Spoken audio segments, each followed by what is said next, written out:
പിന്നെ അവളെ 4 വയസ്സായ മോന് പൾസറുണ്ട്, അവളെ മരിക്കാത്ത ഉപ്പാപ്പാക്ക് അൾസറുണ്ട്. ഇതൊക്കെ ഉണ്ടെന്ന് പറഞ്ഞിട്ട് അവളാണ് ഭാഗ്യവതി. അവളെക്കാളും വലിയ ഭാഗ്യവതി പഴയങ്ങാടിയിൽ വരണ്ടോ? നമ്മളെ ആണുങ്ങളായ ചിലർ പറയും നമ്മുടെ നാട്ടിലെ ഭാഗ്യവാൻ എന്ന് പറഞ്ഞാൽ അത് അയാൾ തന്നെ. സുൽഫീഖർ എന്ന് പറഞ്ഞാൽ അവൻ ഗൾഫിലേക്ക് പോയിട്ട് എന്താണ് പടച്ചവനെ ഉണ്ടാക്കിയില്ലേ ശരിക്ക്. അവിടെ പലിശക്ക് കൊടുക്കുന്ന നല്ല മാർക്കറ്റ് ഇവിടുത്തെ പോലെയല്ല. അതുപോലെ തന്നെ കള്ള് കച്ചവടം. അങ്ങനെ ആരെങ്കിലും നാട്ടിലുണ്ടോ എന്ന് എനിക്കറിയില്ല. അവരെ പരിഹസിച്ചുകൊണ്ട് പറഞ്ഞല്ല, പണ്ട് വിഴിഞ്ഞത്ത് വാതിന് പോലെയാവും. അഫലാ യൻദുറൂന ഇലൽ ഇബ്ലി കൈഫ ഖുലിഖത്, ഒട്ടകത്തിലേക്ക് നിങ്ങൾ നോക്കുന്നില്ലേ എന്ന് ഞാൻ ആയത്തോതി പറഞ്ഞപ്പോൾ സദസ്സിരുന്ന് എല്ലാവരും അകത്തേക്ക് നോക്കി. കാരണം പ്രസിഡന്റിന്റെ ഇരട്ട പേര് ഒട്ടകമെന്നായിരുന്നു. പ്രസിഡന്റ് സ്റ്റേജിൽ ഇരിക്കുകയായിരുന്നു. അപ്പോൾ എല്ലാവരും അങ്ങോട്ട് നോക്കിയപ്പോൾ അവിടുത്തെ പ്രസിഡന്റ് പറഞ്ഞു, ഇത് എന്നെ മനഃപൂർവ്വം കരിവാരി തേക്കാൻ വേണ്ടി ഇവിടുത്തെ ഖത്തീബ് വന്ന ഖത്തീബിന് കത്ത് കൊടുത്ത് പറയിപ്പിച്ചതാ. അയാളെ പിരിച്ചുവിട്ട് എൻ്റെ പ്രസംഗം നിർത്തി.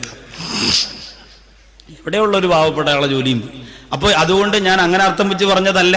പേര് ഇങ്ങനെ സുൽഫീഖറും സുൽബത്തെന്നൊക്കെ മനസ്സിൽ വരും, അങ്ങനെ പറയുന്നു മാത്രമേ ഉള്ളൂ. അപ്പൊ അങ്ങനെ അവരൊക്കെ ഭാഗ്യവാന്മാരാണ് എന്ന് നമ്മൾ അങ്ങോട്ടും ഇങ്ങോട്ടും പറയും. ഇന്ന് പിന്നെ ഭാഗ്യവാൻ ആരെന്നറിയണമെങ്കിൽ ചാനലിൽ തുറന്നെങ്കിലേ അറിയാൻ പറ്റുള്ളൂ എന്നാ പുതിയ കണ്ടുപിടുത്തം. 50 ലക്ഷത്തിന്റെ പെട്ടി കിട്ടണം, 40 ലക്ഷത്തിന്റെ ഫ്ലാറ്റ് കിട്ടണം, ഇതൊക്കെ കിട്ടുന്നവരാണ് ഭാഗ്യവാൻ. ബാക്കിയുള്ളവരാരും ഭാഗ്യമുള്ളവരല്ല എന്ന് അള്ളാഹുവിന്റെ റസൂല് പറഞ്ഞ ഭാഗ്യവാൻ ആരാണ്?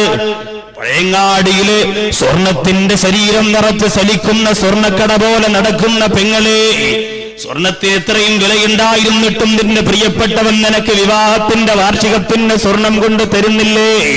കല്യാണത്തിന് പോകാൻ 10.5 പവന്റെ മാല നെഞ്ചത്തിട്ടടിച്ചടിച്ചുകൊണ്ട് കല്യാണത്തിന് പോയി ഒരുങ്ങി നടക്കുന്ന പ്രിയപ്പെട്ട പെങ്ങളെ, നീയാണ് ദുനിയാവിലെ ഏറ്റവും വലിയ ഭാഗ്യവതി എന്ന് കരുതണ്ട.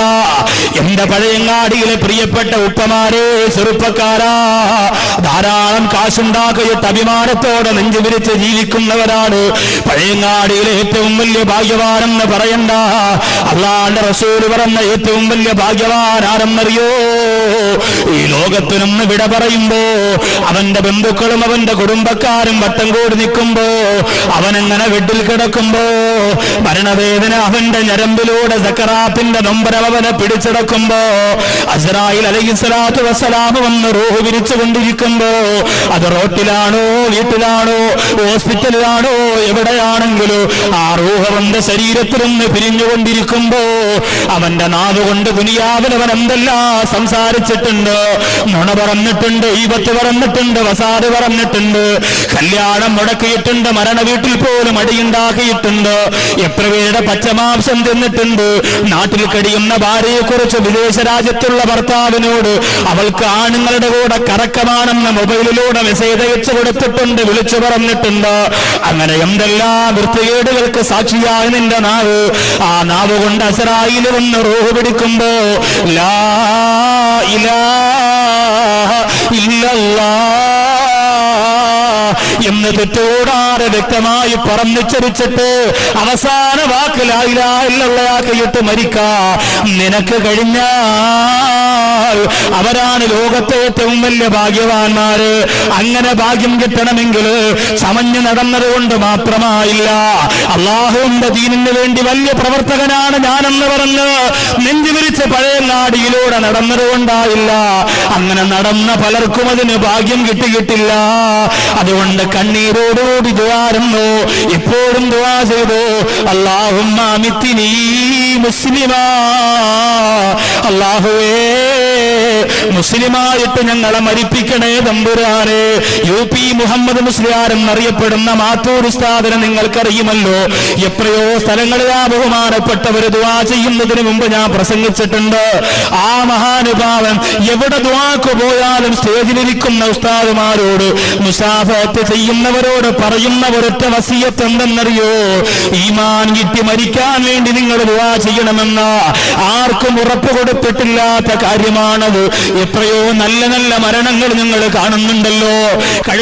അപ്പൊ അതുമുതൽ പിന്നെ സ്വർഗമാണവന്. അവന്റെ ഖബറും അവന്റെ പരലോകവും ഒന്നും അവൻ പേടിക്കേണ്ട കാര്യമില്ല.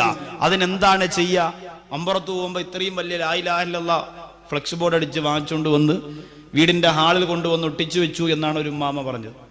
അസ്റായിൽ വരുമ്പോ ഞാൻ അതിൽ നോക്കിയിട്ട് ലാ ഇലാഹ ഇല്ലല്ലാഹ് പറഞ്ഞ നമ്മളങ്ങ് മരിക്കും, സെറ്റപ്പായി. അസ്റായിൽ ഈ പണ്ട് സ്കൂളിൽ പോയി കോപ്പി അടിച്ച പോലെ അസ്റായിലിനെ പറ്റിക്കാൻ പറ്റും? കഴിയില്ല പ്രിയപ്പെട്ടവർ. നമ്മൾ അങ്ങനെ കാണാതെ പിടിച്ചതുകൊണ്ടൊന്നും ആയില്ല. ഏതെങ്കിലും ചുവരുകളിൽ എഴുതി വെച്ചത് കൊണ്ട് മാത്രമായില്ല. സ്കാരമില്ലാത്തവൻ പോലും ഇന്ന് വീടിന്റെ വാതിൽ എഴുതി വെക്കുന്നൊരു തവക്കൽതു അലല്ലാഹ്, എല്ലാം ഞാൻ എന്റെ റബ്ബിനെ ഏൽപ്പിച്ചിരിക്കുന്നു, അവന്റെ ജോലി പലിശയ്ക്ക് കൊടുക്കില്ല, കൃത്യമായിട്ട് തിരിച്ച് പൈസ കൊണ്ട് തരാൻ അള്ളാഹയാണ് ഏൽപ്പിച്ചിരിക്കുന്നത് പുള്ളി. അപ്പൊ ഇതുപോലെ തോന്നിവാസം ചെയ്തിട്ട് മഹത്വമുള്ള വാക്കുകളെ വീടിന്റെ അലമാരയിലും അടുക്കളയിലും എഴുതി വെച്ചു എന്ന് പറയുമ്പോ, പ്രിയപ്പെട്ട സഹോദരങ്ങളെ, ഈമാനോടുകൂടി മരിക്കാൻ അതിനു വേണ്ടിയിട്ടൊരു അവസരം അല്ലാഹു തരണമെന്നില്ല. ഒരുങ്ങി തയ്യാറെടുത്തിരുന്നേ പറ്റൂ. ഒന്നാമത് ലാ ഇലാഹ ഇല്ലല്ലാഹ് എന്ന് നമ്മുടെ നാവ് കൊണ്ട് പറയലാണ് അതിന്റെ അടയാളം. അതെങ്ങനെ സാധിക്കും? ജീവിതത്തിൽ ആ ലാ ഇലാഹ ഇല്ലല്ലാഹുമായി ബന്ധമുണ്ടായാലേ സാധിക്കൂ. ജീവിതത്തിൽ തീർത്തും ആ ലാ ഇലാഹ ഇല്ലല്ലാഹുമായി നല്ലൊരു ബന്ധമുണ്ടാവണം, എങ്കിൽ മാത്രമേ കഴിയൂ. ഇല്ലാതെ ഒരാൾക്കും ലാ ഇലാഹ ഇല്ലല്ലാഹ് പറഞ്ഞ് മരണപ്പെടാൻ കഴിഞ്ഞിട്ടില്ല. ലാ ഇലാഹ ഇല്ലല്ലാഹുമായി ഏറ്റവും നല്ല ബന്ധം നമ്മൾ ഉണ്ടാക്കിയെടുക്കുക. അത് ചിലപ്പോൾ വെറുതെ ലാ ഇലാഹ ഇല്ലല്ലാഹ് എന്ന് ചൊല്ലുന്നതാണെങ്കിൽ പോലും അതും അല്ലാഹുവിന് ഇഷ്ടമാണ്.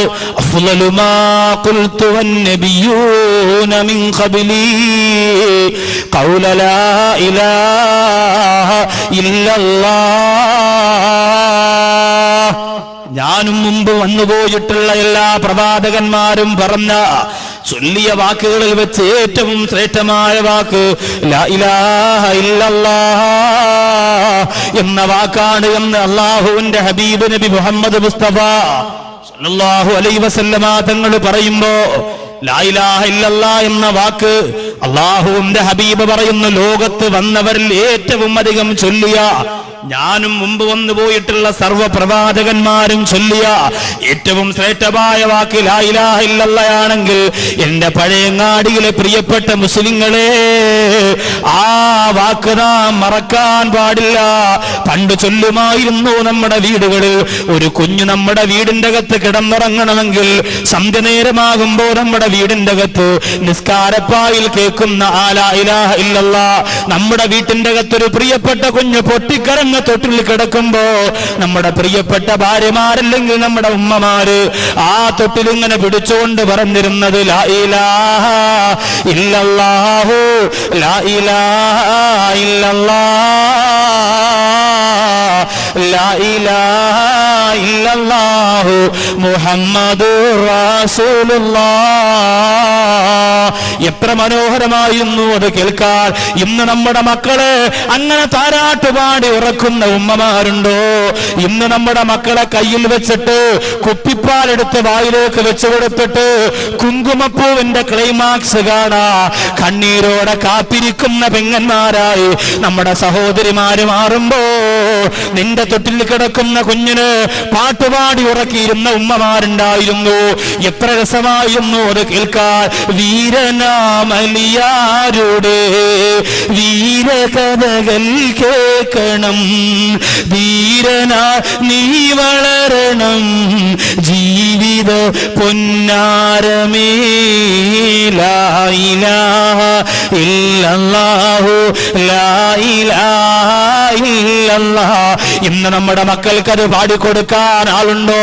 അത് പാടുന്നത് മാത്രമല്ല, മഗ്‌രിബിന്റെ ഭാഗത്ത് പഴയങ്ങാടി പള്ളിയുടെ മിനാരത്തിന്ന് കേട്ടാ വീടിന്റെ അകത്ത് എല്ലാം ഓഫാക്കി വെച്ചിട്ട് അന്നുണ്ടായിരുന്ന ചെറിയ ഒരു ആകാശവാണി പോലും നിർത്തിവെച്ചിട്ട് കൈകാല് കഴുകി ഒലുകൊടുത്ത് മുസല്ലയിലേക്ക് വന്നിരുന്ന നിസ്കാരം കഴിഞ്ഞിട്ട് തസ്ബീഹെടുത്ത് കയ്യിൽ വെച്ചുകൊണ്ട് ലാ ഇലാഹ ഇല്ലല്ലാഹ് എന്നൊരു 100 പ്രാവശ്യം പറയാത്ത ഉമ്മമാരുണ്ടായിരുന്നു. ഇന്നത്തെ അവസ്ഥ എന്താ?